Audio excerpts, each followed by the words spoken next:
Gold trusted gold buyers మీరు తాకట్టు పెట్టిన బంగారాన్ని విడిపించి ఈ రోజు ఉన్న మార్కెట్ ధరకు కొనబడును.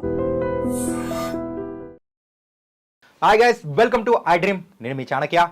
మంచువారి ఫ్యామిలీలో రగడ అనేది ఒకటి ఇంటి దగ్గర చూసాం, ఆ తర్వాత యూనివర్సిటీ దగ్గర చూసాం, అండ్ ఇంకా ట్విట్టర్లో కూడా చూసాం. కాకపోతే నెక్స్ట్ ఈ రగడ కాస్త థియేటర్లో చూసే అవకాశాలు ఏమన్నా ఉంటాయా? మరి చూస్తూ ఉంటే పరిస్థితులు అలాగే ఉన్నాయి. ఎందుకంటే మంచు మనోజ్ గారు యాక్ట్ చేసిన భైరవం మూవీ కూడా సమ్మర్లో రిలీజ్ అవ్వడానికి కూడా రెడీ అవుతుంది. అలాగే కన్నప్ప ఆల్రెడీ డేట్ కూడా ఫిక్స్ చేసుకొని రెడీ అయిపోయింది. అది కూడా April 25th. మరి అక్కడ క్లాష్ అయ్యే అవకాశాలు ఏమన్నా ఉన్నాయా అనే దాని గురించి కూడా మనతో మాట్లాడడానికి సీనియర్ ఫిలిం జర్నలిస్ట్ అలాగే ఫిలిం క్రిటిక్ అయిన భరద్వాజ్ గారు ఇప్పుడు మనతో పాటున్నారు. సార్ నమస్తే. సార్ నమస్తే అండి. సార్, ఈ రగడ ఎంతవరకు దారి తీస్తుంది, ఇంకా ఎన్ని వేదికలపైకి వెళ్తుంది? అయితే స్క్రీన్ మీద జరిగే యుద్ధమే ఫైనల్ కన్క్లూడింగ్ సెషన్ అనుకుంటున్నాను నేను. అంటే వీళ్ళు ఆస్తి తగాదా కాదు, ఇది ఆత్మగౌరవ పోరాటం అన్నాడు ఆయన మంచు మనోజ్. ఈ చెప్పిన తర్వాత చాలామంది ఏమనుకున్నారంటే ఇది యూనివర్సిటీకి సంబంధించిన గొడవ అనుకున్నారు. అక్కడ కూడా గొడవ పడ్డారు ఇద్దరు. యూనివర్సిటీ గేట్ దగ్గర నుంచి ఇతను అలౌ చేయలేదు, ఆపేశారు. ఆపేసిన తర్వాత పోలీసులు ఎంటర్ అయ్యారు. పోలీస్ స్టేషన్ దగ్గర గొడవ పడ్డారు ఇద్దరు. ఇది అయిపోయిన తర్వాత ట్విట్టర్ వారికి వచ్చారు ఇద్దరు. అయితే మంచు విష్ణు మొదటి నుంచి చెప్తున్నది ఏంటంటే దయచేసి మా ఫ్యామిలీ విషయాలు బయట మాట్లాడొద్దు అని చెప్తూ వస్తున్నాడు ఆయన ప్రతి సందర్భంలోనూ. ఎవరూ కూడా ఇది మా పర్సనల్ అఫైరు, మేమే తేల్చుకుంటాం, ఏ ఇంట్లో ఉండవు గొడవలు, ఇలా మాట్లాడుతూ వచ్చాడు ఆయన. కానీ ఆయనే ఓపెన్గా ఒక ప్లాట్ఫామ్ మీదకి వచ్చేసాడు. వచ్చి ట్విట్టర్లో మోహన్ బాబు గారి డైలాగ్తో మొదలుపెట్టాడు ఆయన. అంటే కుక్క సింహము పోలిక తీసుకొస్తూ రౌడీ సినిమాలో మోహన్ బాబు డైలాగ్ ఒకటి పట్టుకొచ్చి అక్కడ పెట్టాడు. పెట్టిన తర్వాత ఆయన ఫ్రాడ్ కుక్క అన్నాడు అని కృష్ణరాజు గారి కన్నప్ప పోస్టర్ పెట్టాడు. దాని ఎక్స్టెన్షన్ మనోజే. మనం కూడా ఎందుకు మోహన్ బాబు డైలాగ్ వాడకూడదు అని చెప్పి ఆయన ఇంకో డైలాగ్ పట్టుకొచ్చి పెట్టాడు అక్కడ. అంటే నా పెళ్ళాం మాట విని మిమ్మల్ని వదిలేశాను కానీ లేకపోతే మీ పీకలు తెగి మీ ఒళ్ళు ఉండేవి అన్నాడు. ఆ డైలాగ్ పెట్టాడు ఆయన ట్విట్టర్లో. ఓకే, ఇలా ట్విట్టర్ వారిలోకి వచ్చేసి వాళ్ళే రోడ్డు మీదకి వచ్చేసారు. అంటే మా ఇంటి విషయం మేం తేల్చుకుంటాం, దయచేసి ఎవరు ఇంటర్ఫియర్ కావద్దు అన్న మంచు విష్ణు గారే ట్విట్టర్ వేదికగా యుద్ధం ప్రకటించటం అనేది ఒక విచిత్రమైనటువంటి పరిణామం. ఇది అలాగే యూనివర్సిటీలోకి అలౌ చేసి ఉండాల్సింది, అలౌ చేసి లోపల కూర్చోబెట్టి మాట్లాడి పంపించేసి ఉండాల్సింది. అది కాకుండా ఎప్పుడైతే వీళ్ళు బయట ఆపారో వెంటనే మీడియా అటెన్షన్ అటువైపు డైవర్ట్ అయ్యింది. వెంటనే లోగోస్ వచ్చినాయి అక్కడికి. లోగోస్ ముందు మాట్లాడాడు ఆయన. మాట్లాడుతూ దీన్ని ఒక వాహకంగా ఎంచుకున్నాడు మనోజ్. అది అయిపోయింది, అక్కడ మాట్లాడాడు అయిపోయింది. ఫైనల్గా ఆయన హైదరాబాద్ వచ్చాడు. హైదరాబాద్ వచ్చేసిన తర్వాత ఇక్కడ కూడా చెక్ పెట్టారు ఆయనకి.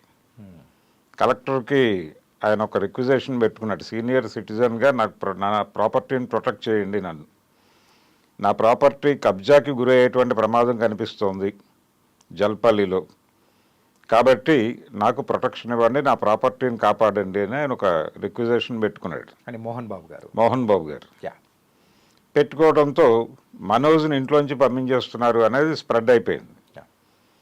ఇప్పుడు ఏమిటి వాట్ నెక్స్ట్ మనోజ్ అనుకుంటున్న టైంలోనే ఈ భైరవం టీజర్ రిలీజ్ డాష్ మీద ఆయన మైక్ పట్టుకుని నేను కూడా ఒక సినిమాతో వస్తున్నాను మీతో యుద్ధానికి అనేది సరికొత్త ఛాలెంజ్. ఇప్పటివరకు ఈ సినిమాకి సంబంధించిన వార్తలు చాలా గోప్యంగా నడుస్తూ వస్తున్నాయి. రాధామోహన్ తెరకెక్కిస్తున్న సినిమా ఇది. అతనికి గతంలో అతని ట్రాక్ రికార్డు చూస్తే మంచి సినిమాలే తీసున్నాడు, భారీ సినిమాలు కూడా తీసున్నాడు. కాబట్టి ప్రొడ్యూసర్గా మంచి ట్రాక్ రికార్డు ఉంది. అలాగే సెన్సిబుల్ ప్రొడ్యూసర్ అనేటువంటి ఇది కూడా ఉంది. కాబట్టి గతంలో నాంది సినిమా డైరెక్ట్ చేసినటువంటి విజయ్ ఈ సినిమాకి డైరెక్టర్. అలాగే దీనికి ఇది మనోజ్ సోలో సినిమా కాదు, ఇది multi starrer cinema. Bellamkonda Sai Srinivas ఉన్నాడు దీనిలో, నారా రోహిత్ ఉన్నాడు, ముగ్గురు మీద నడిచేటువంటి కథ, జయసుధ గారు ఉన్నారు. ఇలా ఏ విధంగా చూసినా కానీ ఇది వెల్ డిజైన్డ్ ఫిల్మ్గానే కనిపిస్తోంది. అలాగే ఒక ఎమోషనల్ డ్రామా ఉంది దీనిలో, యాక్షన్ ఉంది, ఎమోషన్ ఉంది, సెంటిమెంట్ ఉంది, అన్ని సమపాళ్ళలో కలిపి ఈ ముగ్గురుతో కథ నడిపించేటువంటి ప్రయత్నం.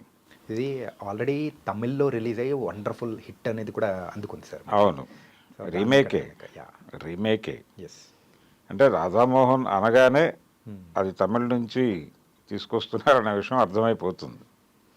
కాబట్టి ఈ రీమేక్ అంటే రీమేకులకి కాలం చెల్లిన రోజులు ఇవి. ఎందుకంటే ఒక సినిమా ఒక లాంగ్వేజ్ నుంచి రీమేక్ చేస్తున్నారు అనే విషయం ఎక్కడ ఎక్స్పోజ్ అయినా కానీ ఇమ్మీడియట్గా ప్రజలు ఎక్కడో చోట ఏదో ప్లాట్ఫామ్ మీద అది అవైలబుల్గా ఉంటుంది, వెంటనే దాన్ని చూసేస్తున్నారు. చూసి ఈ టీజర్ మీద రివ్యూ చెప్పేస్తున్నారు, ఈ టీజర్ని దాంతో కంపేర్ చేసి. అందుకని పోస్టర్ రిలీజ్ అయిన రోజు నుంచి రివ్యూస్ వచ్చేస్తాయి రీమేక్ అనగానే. గతంలో ఈ పరిస్థితి లేదు. అప్పుడు రీమేకులు ఓకే, కానీ ఇప్పుడు రీమేకులు చేయడానికి చాలా కాన్ఫిడెన్స్, ధైర్యం కావాలి. ఇంత ధైర్యం చేసి వీళ్ళ ముగ్గురితో ఈ సినిమా తీస్తున్నారు అంటేనే కాన్ఫిడెన్స్ ఉందని. అంటే ఆ కంటెంట్ని స్క్రీన్ మీద చూసేలాగా ప్రజెంట్ చేస్తున్నాం మేము, కాబట్టి థియేటర్కి వచ్చి చూడండి అని థియేటర్కి జనాల్ని రప్పించగలం అనే కాన్ఫిడెన్స్తో వాళ్ళు రీమేక్కి వెళ్ళారు. అదొక ధైర్యమే. అంటే ఈ టైంలో ఎవరు చేయకూడనటువంటి పని చేస్తున్నారు వాళ్ళు. అది ఏ మేరకు సక్సెస్ అవుతుంది అనేది చూడాలి. ఓకే, అంటే రీమేక్ అనేది ఎలా ఇబ్బంది పెడుతుంది అనడానికి మనకు రెండు రీసెంట్ టైమ్స్లో 3-4 ఉదాహరణలు ఉన్నాయి. ఒకటి భీమ్లా నాయక్. భీమ్లా నాయక్కి ఆ ప్రాబ్లమే అయింది. తర్వాత చిరంజీవి గారి గాడ్ ఫాదర్కి అదే సమస్య ఎదురైంది. ఈ కంపారిజన్ ఇమ్మీడియట్గా వచ్చేస్తుంది. రెండోది గాడ్ ఫాదర్ దగ్గరకు వచ్చేసరికి అది తెలుగులో డబ్ అయిపోయిన వెర్షన్ అవైలబుల్గా ఉండింది, మోహన్ లాల్ గారు యాక్ట్ చేసింది. దాంతో కంపారిజన్ చాలా ఈజీ అయిపోయింది జనాలకి. ఆ తర్వాత ఆయన చేసినటువంటి చిరంజీవి గారి భోళాశంకర్ కూడా అదే పరిస్థితి. అది కూడా ఒక రీమేక్. ఆ సినిమా కూడా కంపారిజన్ వచ్చేసి జనాలు పట్టించుకోలేదు. కాబట్టి రీమేక్ ఈ టైంలో చేయటం అనేది చాలా అడ్వెంచరే. ఇప్పుడు ఈ సినిమా అడ్వెంచరస్ బ్యాక్డ్రాప్లో చేస్తున్నాం అన్నాడు ఆయన. అసలు ఆ సినిమా మేకింగే అడ్వెంచర్. మరి ఈ అడ్వెంచర్ని ఎలా వాళ్ళు చేయగలరు అంటే చేస్తారు. ఆల్రెడీ అయిపోయింది, టీజర్ వచ్చేసింది. సినిమా రిలీజ్ అయిన తర్వాత వీళ్ళ అడ్వెంచర్ ఏమవుతుంది అనేది ఇప్పుడు ఆందోళన. మనోజ్కి ఇది చాలా క్రూషియల్ మూమెంట్. ఈ సినిమా సక్సెస్ కావాలి. ఈ సినిమా సక్సెస్తో తను అవతల మంచు విష్ణుకు ఛాలెంజ్ విసిరాలి. ఆయన ఇంకో రీమేక్తో వస్తున్నాడు, భక్త కన్నప్ప. భక్త కన్నప్ప కంటే ముందు రాజ్ కుమార్ యాక్ట్ చేసినటువంటి కాళహస్తీశ్వర మహత్యం సినిమా ఉంది. ఆ సినిమా అలాగే భక్త కన్నప్ప, వీటితో కంపారిజన్ వచ్చేస్తుంది ఆ సినిమాకి. ఈ కంపారిజన్ ఉంది. రెండోది, ఆ రెండు సినిమాలు నెట్లో అవైలబుల్గా ఉన్నాయి. సో ఇప్పుడు జనాలందరూ వాటిని చూసి ప్రిపేర్ అవుతున్నారు కన్నప్పని చూడటానికి. ఈ ప్రిపేర్నెస్తో వెడితే ఆ కంపారిజన్ వచ్చేస్తే ఆ సినిమా ఏమైపోతుంది అనేది ఒక ఆందోళన ఉంది ఆల్రెడీ. ఈయన పెట్టినటువంటి ఫ్రాడ్ కుక్క ఇవన్నీ కూడా ఆ నేపథ్యంలో పెట్టినటువంటి ట్వీట్లే. సో అదొక కంపారిజన్ ప్రాబ్లం ఉంది, దీనికి ఒక కంపారిజన్ ప్రాబ్లం ఉంది. ఒకే ప్రాబ్లంతో మళ్ళీ ఇద్దరు అన్నదమ్ములు స్క్రీన్ మీద యుద్ధం చేయబోతున్నారు. ఎవరు ఏ కంపారిజన్లో గెలిచి విజయం అందుకుంటారో చూడాలి. ఇదేమో ఆయన ప్రొడ్యూసర్ కాదు, కేవలం నటుడు మాత్రమే. అక్కడేమో ప్రొడక్షన్తో సహా టోటల్ రెస్పాన్సిబిలిటీ మంచు విష్ణుది. ఆ సినిమా మీద భారీ అంచనాలు అయితే ఆయనకున్నాయి. ప్రజల్లోకి తనలో ఉన్నటువంటి ఎమోషన్స్ని ప్రజలకి పంపు చేయడానికి ఆయన రకరకాల తిప్పలు పడుతున్నాడు. ఏ మేరకు విజయం సాధిస్తాడు అనేది సినిమా రిలీజ్ అయిన తర్వాత కానీ చెప్పలేం. సో జల్పల్లిలో మొదలైనటువంటి యుద్ధం, నిజానికి జల్పల్లి కంటే ముందే మా బంధువులను ఎవరినో ఆయన మనుషులు కొడుతున్నారు అని ఒక వీడియో సోషల్ మీడియాలో పోస్ట్ చేశాడు ఆయన, మనోజ్. అక్కడ మొదలైంది. అక్కడ మొదలైన అన్నదమ్ముల సవాల్ ఇలా రకరకాల వేదికల మీదుగా ప్రసారం మొదలెట్టి ఇప్పుడు తెర మీదకి చేరింది. థియేటర్లోకి రాబోతుంది. థియేటర్లో కొట్టుకోబోతున్నారు ఇప్పుడు. రెండు సమ్మర్ రిలీజులే, డేట్ క్లాష్ వస్తుంది కానీ వాళ్ళు ఏప్రిల్కి వెళ్ళారు, వీళ్ళు ఇంకొంచెం ముందు వచ్చే అవకాశం ఉంది. యా, కాబట్టి దీని రిజల్ట్ వచ్చేసిన తర్వాతే, తమ్ముడి సినిమా రిజల్ట్ వచ్చాక అన్నగారి సినిమా రిలీజ్ అవుతుంది. అయినప్పటికీ కంపారిజనే, పోటీనే. ఓకే. ఎవరు గెలుస్తారు అనేది ఇప్పుడు తెర మీద చూసుకోండి అని చెప్తారు.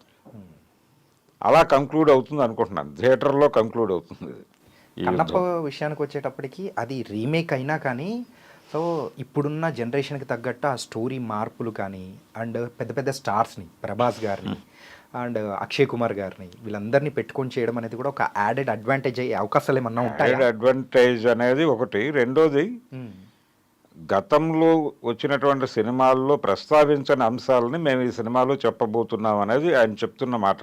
ఓకే. అంటే ఈ తిన్నడు అంటారు కన్నప్పని, ఈ తిన్నడి జీవితాన్ని మేము ఎక్కువ చూపించబోతున్నాం. ఓకే. అలాగే మహాభారతంతో లింక్ ఉంది ఈ కథకి, దాన్ని మేము ఎస్టాబ్లిష్ చేయబోతున్నాం.